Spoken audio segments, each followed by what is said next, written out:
우리 옆에 분들, 앞뒤 분들 서로 인사합니다. 샬롬, 샬롬. 주님의 은혜와 평강이 임하기를 원합니다. 지난해 하나님의 은혜 가운데 보내게 해주시고 이렇게 새해를 맞이해서 첫 번째 주일 신년 감사 주일로 하나님께 영광 돌리고 있습니다. 우리로 하여금 새해를 또 선물해 주시고 새 일을 행하시는 하나님께서 우리를 향해서 얼마나 크고 놀라운 일들을 행하셨는지, 큰 일을 행하신 하나님의 은혜를 구약의 시대로부터 지금까지 구원 계획을 위한 큰 일 상고하면서 은혜를 나누고, 올 한 해도 우리를 위해서 예비하신 큰 일을 사모하면서 은혜를 나누고자 합니다. 오늘 시편 126편은 포로에서 이스라엘 백성들이 돌아올 때를 감격해서 지은 시입니다. 어떤 포로냐? 바벨론 포로 70여 년, 긴 세월이지요. 우리가 일제치하 36년도 길었다는데 그보다 배나 되는 바벨론 포로 70년 치하에 있다가 그들이 고레스 왕 칙령에 의해서 이제 바벨론을 무너뜨린 페르시아 제국 고레스 왕에 의해서 이제 모든 이방 세력 국가들은 다 풀려나는 그런 포로가 풀려나는 그런 고레스 칙령이 있었죠. 그때 돌아오게 됩니다. 그럴 때 그 백성들은 도저히 믿겨지지 않아서 오늘 1절 말씀처럼 꿈꾸는 것 같았도다 그랬습니다. 꿈꾸는 것 같았도다. 물론 일찍이 선지자들의 그 예언적인 말씀에 보면 70여 년 이후에는 하나님께서 그 백성들을 다시금 돌려보낼 것이라는 약속의 말씀이 있었지만 도저히 믿겨지지 않아요. 세대가 바뀌어지는 긴 세월 동안 압제하에 있을 때 그들이 어떤 힘으로 어떻게 그들이 돌아올 수 있단 말인가, 자유하게 될 수 있단 말인가 그랬을 겁니다. 그래서 꿈꾸는 것 같았도다 그래요. 우리나라도 일제치하 36년 동안 암울하게 있으면서도 분명 독립의 날을 기대하며 하나님의 사람들은 기도하고 하나님의 공의가 바로 세워져서 이 나라가 해방되는 광복을 얻기를 그렇게 사모하며 기도했었습니다. 그 조국의 광복을 다 보지 못하고 돌아가신 분들도 있고 그 해방을 맛본 세대 어르신들도 계십니다. 우리 아버님도 일제 징용에 가셨다가 해방을 맞았을 때의 그 기쁨은 이루 말할 수 없다고 늘 말씀하셨습니다. 꿈꾸는 것 같았도다. 여러분, 이스라엘 백성들이 그들의 힘으로는 도저히 돌아올 수 있는 길이 없어요. 군사력이 있습니까? 다 망해서 70여 년 식민 통치하에 살아가는데 그야말로 이방나라 왕 고레스에 의해서 이렇게 해방되는 그런 놀라운 역사를 맞이하게 됩니다. 그러나 고레스 왕이 그들을 보내주었다라기보다 하나님께서 하셨다는 겁니다. 하나님께서 이방나라 고레스 왕을 감동시켜서 이스라엘 백성들을 돌려보낼 수 있게 하셨다는 겁니다. 그래서 그들의 입에는 웃음이 가득하고 찬양이 넘쳤다 그랬습니다. 포로 생활하면서 그들은 그발 강가에서 눈물로 하나님 앞에 호소하고 기도할 뿐이었습니다. 우리가 왜 하나님을 거역해서 이렇게 이방 나라에 압제당하는가? 다시는 하나님 앞에 범죄치 말고 하나님께 순종하며 살아야겠다는 그런 결단을 늦게나마 포로지에서 간절히 기도했었습니다. 그러니 그 기쁨이 얼마나 컸겠습니까? 큰 일을 행하신 하나님, 여러분, 하나님께서 얼마나 큰 일들을 많이 행하셨습니까? 우주 만물을 지으시고 이 땅을 창조하신 일부터 생각하면 가장 큰 일입니다. 이 세상을 창조하신 하나님, 섭리하신 하나님, 그 창조주 하나님께서 질서를 세우시고 사람이 살아갈 수 있는 터전을 만들어 주셨어요. 사람들은 자기 우선, 자기 항상 먼저를 생각해요. 사람이 제일 으뜸이라고, 세상 아무것도 없는데 첫 번째로 사람을 만드셨다 그러면 말이 되겠습니까? 첫째 날 빛이 있으라 다 창조하시고 마지막 여섯째 날 살아갈 수 있는 그 땅 위에 아담과 하와를 창조하셔서 살도록 하신 하나님의 은혜를 기억합니다. 이게 정말 큰 일이에요. 그 큰 일은 외형적인 일들을 우리 위에 지으신 하나님의 역사를 생각해 볼 수 있습니다. 그런데 말이지요, 구원사적 입장에서 보면 우리를 구원하신 하나님의 큰 일 계획이 바로 하나님이 인간으로 오셨다는 겁니다. 성육신 하셨다. 인카네이션 그럽니다. 하나님이 사람의 몸을 입고 이 땅에 오셨다. 그래서 우리 죄로 인해서 죽을 수밖에 없는, 흙으로 지음받은 인생은 죽을 수밖에 없는 소망 없는 그런 우리였지만, 주님이 오셔서 죄로 파괴된 인간의 영혼을 다시금 살리시는 재창조의 큰 일을 하셨습니다. 우리를 새로 지으신 거예요. 여러분, 이 세상을 지으시는 것만큼 우리를 구원하셔서 새롭게 지으신 것은 놀라운 하나님의 큰 일입니다. 어떻게 그게 가능했습니까? 하나님이 사람의 모습으로 오셨다는 거예요. 낮아지신 겸손의 큰 일. 여러분, 엄청나게 큰 일만 큰 일이 아니라 신이 사람의 모습으로 낮아지는 큰 일 생각해 보세요. 여러분, 어떤 꿈을 향해서, 성공을 향해서 대단한 높은 지위에 다다르는 것, 야, 저 사람 큰일 해냈어, 성공했어, 대단해. 그것도 큰 일이지만 그 위치에서, 그렇게 높은 자리에서 그렇게 많은 부를 축적했으면서도 겸손해지는, 낮아지는 것은 더 큰 일입니다. 더 어려워요. 하나님이 인간의 모습으로 낮아지셔서 이렇게 큰 일을 이루셨다고 하는 것, 겸손의 가장 큰 일이다. 이 일을 통해서 우리를 구원하시는 계획을 이루십니다. 이게 가장 지구 창조와 우리를 새롭게 창조하시는 그런 섭리를 생각해 볼 수 있습니다. 그 다음 본문에 비추어서 한번 우리가 구원계획사적으로 한번 생각해 보시죠. 도저히 그들이 스스로 힘으로는 포로지에서 돌아올 수 없고 식민 통치를 벗어날 수 없지만 하나님께서 이들을 돌려보내시도록 하셨다는 겁니다. 하나님께서 하셨다는 거예요. 우리도 인간의 죄 문제 도저히 해결 안 받을 수가 없어요. 주님이 오셔서 그를 믿는 자마다 멸망하지 않고 영생의 복을 얻도록 하시는 그 은혜, 바로 구원의 놀라운 은혜입니다. 구약시대로 따지면 이스라엘 백성들이 가장 크게 생각하는 일들이 출애굽 사건입니다. 지금 바벨론 포로에서 돌아오게 한 것도 큰일이고, 더 거슬러 올라가면 구약시대 70여 년 정도가 아니지요. 이스라엘 백성들이 400여 년간 이집트 나라에서 종노릇하다가, 물론 요셉의 때는 좀 잘 지냈지요. 요셉이 죽고 나서 힘들게 살아가는 그들이 애굽 나라를 떠나서 돌아온다는 것은 엄청난 일입니다.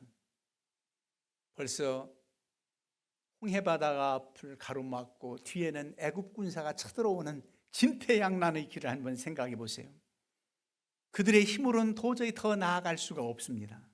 그러나 하나님께서 동풍이 불어 밤새도록 물을 물리쳐 이제 양쪽으로 벽을 이루게 하고 그들을 통과시킨 그 놀라운 일을 한번 생각해 보세요. 예수 그리스도를 믿고 구원받은 우리가 그런 뜻으로 한번 생각해 볼 수 있습니다. 죄와 사망이라는 거대한 바다를 십자가로 가르시고 우리를 도저히 우리가 건널 수 없는 죽음의 강에 십자가라는 다리를 놓았습니다. 예수 그리스도로 말미암아 우리가 구원받았다는 겁니다. 그래서 저를 믿는 자는 멸망하지 않고 영생을 얻는다. 그 기쁨, 그 감격으로 큰 일을 행하신 하나님을 찬양하지 않을 수가 없는 겁니다. 그래서 기쁘도다 기쁘도다 그렇게 고백을 하는 거예요. 여러분, 구원받고 예수 그리스도의 제자로 하나님의 자녀로 살아가지만 이 광야와 같은 이 세상은 항상 고난의 때가 있고 어려움이 있습니다. 그래도 우리가 믿음이 흔들리지 않고 날마다 보여주시는 그 기적을 생각하면 잊어버리지 않을 수 있을 텐데도, 바로 그들 위에 드려워진 구름 기둥을 보고 밤마다 그들 인도하고 보호하는 불 기둥을 보면서라도 낙심하지 말고 기도해야 될 것을 그들은 잊어버릴 때가 참 많았습니다. 고기가 먹고 싶다고 아우성하며 모세를 원망하고 하나님 원망하고, 우리가 매장지가 없어서 광야에서 죽게 하려고 하느냐, 차라리 애굽 나라에 있으면 종로로 타면서라도 먹을 거라도 실컷 먹고 그렇게 살았지 않겠느냐, 그러면서 원망 불평을 합니다. 여러분, 우리도 구원받고 하나님의 자녀로 살아간다고 하지만 여전히 우리에게도 어려움이 있습니다. 고난이 있단 말이에요. 그 고난이 힘들고 어렵지만 하나님께서 역사하실 때 그들이 어떻게 됐습니까? 줄여 죽지 않도록 하늘에서 만나가 내려. 만나는 신비입니다. 어떻게 40여 년간 만나가 내려서 그들이 아침마다 거두어 먹을 수 있는지 그 자체도 기적입니다. 때로는 오아시스 만나기도 하지만 물이 없는 곳에서 바위에서 샘솟듯 일어나는, 일으켜주시는 그 놀라운 하나님의 역사를 보게 됩니다. 우리도 마찬가지예요. 이 땅 살아가면서 우리 주님의 기적을 보게 됩니다. 주님의 공생의 동안에도 그들이 주님이 누구신지를 가르쳐 주셨어요. 나는 생명의 떡이다. 나를 먹는 자는 죽지 않는다는 겁니다. 생명의 떡이다. 그런가 하면 영생수 되시는 주님, 그 주님은 영생하도록 솟아나는 샘물이 되시는 주님의 은혜가 있단 말입니다. 영원히 목마르지 아니하리니 내가 주는 물은 그 속에서 영생하도록 솟아나는 샘물이 되리라. 여러분, 그 은혜로 살아갑니다. 일찍이 주님께로부터 이런 은혜가 있다는 것을 3년 공생애를 통해서 다 보여주셨어요. 병든 자를 고쳐주셨습니다. 죽은 자를 살렸습니다. 줄였을 때 오병이의 기적을 보여주셨습니다. 주님께로부터 공급하시는 그 힘과 능력으로 험한 세상 살아가지만 그들이 살 수 있고 소망이 있었던 것처럼 우리가 이 어려운 세상 살아가지만 때마다 일마다 평강을 주시고 큰 일을 행하셔서 우리가 살아갈 수 있다는 말입니다. 주님의 은혜로 살아가는 거예요. 그래서 그 구절이 바로 오늘 4절이기도 합니다. 여호와여 우리의 포로를 남방 시내들 같이 돌려보내소서. 이게 무슨 뜻입니까? 이제 그들은 포로에서 돌아왔어요. 그런데 여전히 포로지에서 포로로 남아있는 사람들이 있습니다. 포로로 잡혀갔을 때도 한 번에 이스라엘 백성들 다 끌어간 게 아니라 1차 포로, 2차 포로, 3차 포로가 있었듯이 돌아올 때도 1차 기환, 2차 기환, 3차 기환이 있어요. 먼저 돌아온 이들이 간절한 마음으로 남아있는 우리의 포로를 남방 시내들 같이 돌려보냈어요.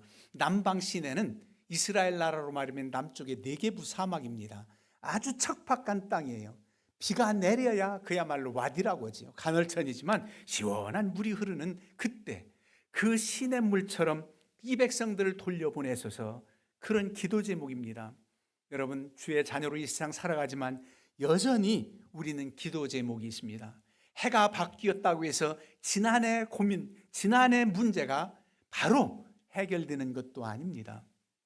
물론 지난해 어려웠던 일들, 해가 바뀌기 전에 해결은 받은 제목들도 있겠지요. 그러나 여전히 기도의 제목들이 있고 어려운 일들이 있을 수 있습니다. 그렇지만은 하나님께서 하실 때 네게부 사막, 큰 비가 내려서 냇물이 흘러가듯 우리의 문제를 해결해 주시고 남아있는 포로가 돌아와서 함께 하나님의 거룩한 백성 택하신 족속으로 살아가길 고대하면서 기도했던 것처럼 우리가 아직 남아있는 모든 문제를 우리 주님께 맡기며 기도하면서 행하는 겁니다. 그래서 이어서 눈물을 흘리며 씨를 뿌리는 자는 기쁨으로 거둔다는 거예요. 왜 눈물을 흘리며 씨를 뿌려요? 씨 뿌릴 때도 곡식을 추수할 것을 기대하면서 웃으면서 뿌려야 되는데 얼마나 모를 심을 때 앳된 그 모판에서 모를 심지만은 그들이 기쁨으로 농사 짓는지 몰라요. 왜 그렇습니까? 벼 추수할 날을 기대하면서. 그런데 이 상황은 그게 아니에요. 눈물로 씨를 뿌릴 수밖에 없어요. 종자도 간신히 구할 수밖에 없는 여건. 포로에서 돌아와가지고 어서 오시오, 너희들 살 길을 마련해 다 기다리는 것만이. 척박한 땅 포로지에서 돌아왔을 때 그 어려움은 이루 말할 수 없습니다. 그들도 마치 애굽 나라를 사모했듯이 베들레헴 땅에서 차라리 지냈을 걸. 사실 일제 치하에 있다가 광복이 되었어도 교민으로 남은 분들도 있어요. 일제 일본에서 정착해서 바벨론 땅에서도 그대로 정착해서 지내는 분들도 있어요. 그러나 어렵지만 약속의 땅, 하나님께서 아브라함과 이삭과 야곱에 이어지는 약속의 땅에 힘들어도 가야 되기에 1차, 2차, 3차 귀환을 하면서 돌아온 이들이 더 많습니다. 그런데 어려워요. 눈물을 흘리며 씨를 뿌릴 수밖에 없는 여건이에요. 여러분, 그런데 그 눈물을 하나님께서는 그냥 지나치지 아니하시고 눈물의 기쁨의 날이 분명 온다는 겁니다. 거둘 때가 온다는 거예요. 눈물로 씨를 뿌리는 자. 이스라엘 백성들이 농사 짓지 않아서 수수할 수 없는 때가 있어요. 의무적으로 그럴 때가 있습니다. 언제냐? 안식년 때. 6째 해는 열심히 농사를 지어서 거둡니다. 7째 해는 심지도 말고 거두지도 말라는 거예요. 그럼 어떻게 살아가느냐? 6째 해에 먹을 수 있는 길을 열어주신다는 거예요. 7째 해 안식년 그때도 살 수 있는 길을 허락하셔서 2배, 3배를 하나님이 주시는 겁니다. 먹을 수 있도록. 그런데 더 놀라운 하나님의 기적은 희년입니다. 안식년이 77은 49, 49년 그때도 49년째도 안식년이고 그 다음 50년째 되는 해가 희년이라 안식년도 농사 짓지 말아야 되고 희년도 농사 짓지 말아야 될 때는 어떻게 하셨습니까? 3년 먹을 걸 주신다는 거예요.